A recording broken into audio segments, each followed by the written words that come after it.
رسول اللہ صلی اللہ علیہ وآلہ وسلم نے فرمایا، 4 چیزیں بد نصیبی کی پہچان ہیں۔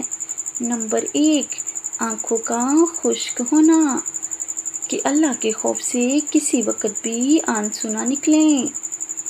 نمبر 2، دل کا سخت ہونا، کہ آخرت کے لیے یا کسی دوسرے کے لیے کسی وقت بھی نرم نہ پڑنا۔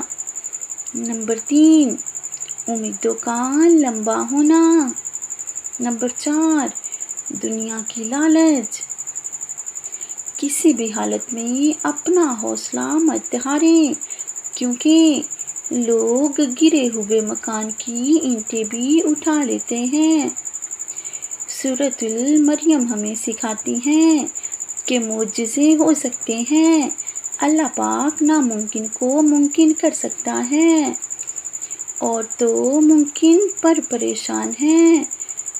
اگر اللہ پاک ناممکن کو ممکن کر سکتا ہے تو تیری پریشانی، تیرا درد، تکلیف اور مسئلے اللہ کے سامنے کچھ بھی نہیں۔ بس یقین اور صبر رکھ۔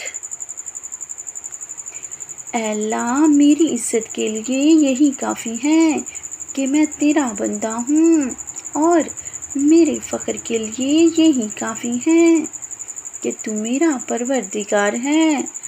تو ویسا ہی ہے جیسا میں چاہتا ہوں، بس مجھے تو ویسا بنا دے جیسا تو چاہتا ہے۔ اللہ پاک فرماتے ہیں کہ جب تو مجھ پر یقین رکھتا ہے، جب تو پوری طرح ٹوٹ چکا ہو، تو پھر میں بھی تجھے وہاں سے عطا کرتا ہوں جہاں سے تجھے خبر بھی نہیں ہوتی۔